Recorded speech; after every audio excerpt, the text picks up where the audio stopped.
তার পাশাপাশি যারা সাধারণ মানুষ তাদের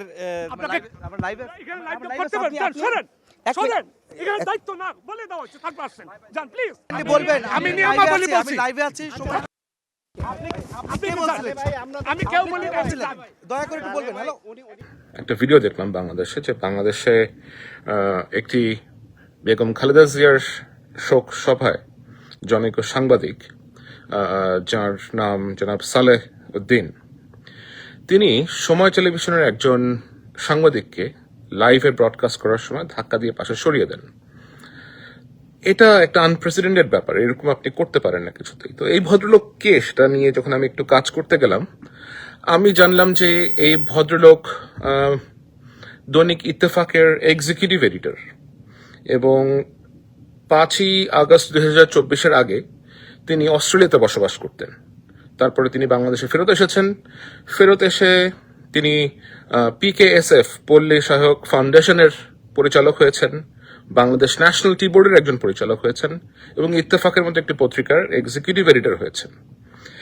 এবং উনি যা করছেন এখন, তিনি আপনার বিভিন্ন লোকজনের তোষামোদী করার চেষ্টা করছেন, বিভিন্ন পলিটিক্যাল পার্টির তোষামোদী করার চেষ্টা করছেন। এবং আমরা যেই চক্রটি আগে দেখেছি বাংলাদেশে, আপনার শ্যামল দত্ত, ফারজানা রূপা, শাকিল এবং মোজাম্মেল বাবু এবং আরো যারা ছিল আপনার চাটুকার টাইপের যে সমস্ত চরিত্রগুলা ছিল, এরকম একটা বলয় তারা তৈরি করার চেষ্টা করছে।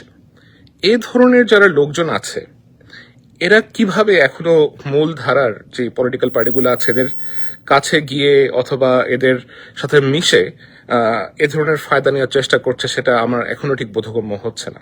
এবং তারা এটা কেন করছে, কি কারণে করছে,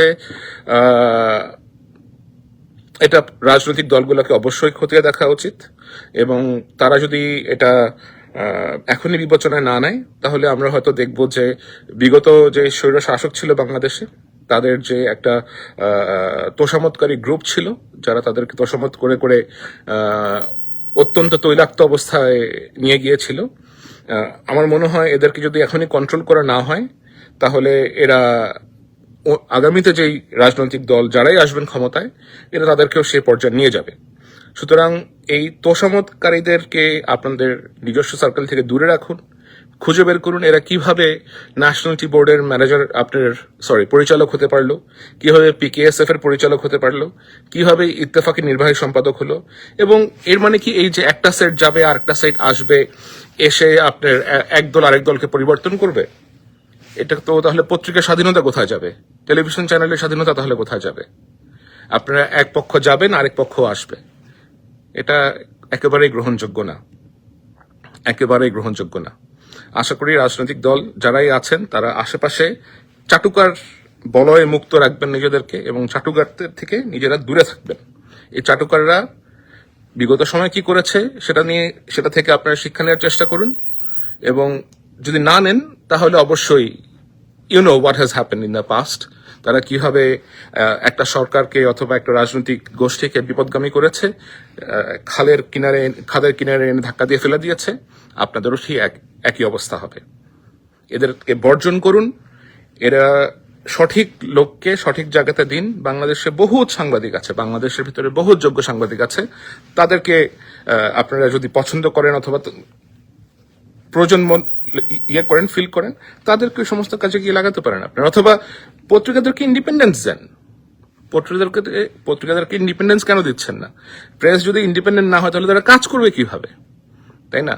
সুতরাং এটাই অনুরোধ থাকবে যে নিজেদেরকে সাংবাদিকের যেই একটা তোষামত গ্রুপ আছে এদের থেকে দূরে রাখুন এবং এই আপনাদের দলের নাম অথবা বিভিন্ন গোষ্ঠীর নাম ব্যবহার করে যারা ফায়দা লুটছে, এদেরকে চিহ্নিত করুন এবং তারা যেন ফায়দা লুটতে না পারে সেই ব্যবস্থা নিন। ধন্যবাদ। আসসালামু আলাইকুম।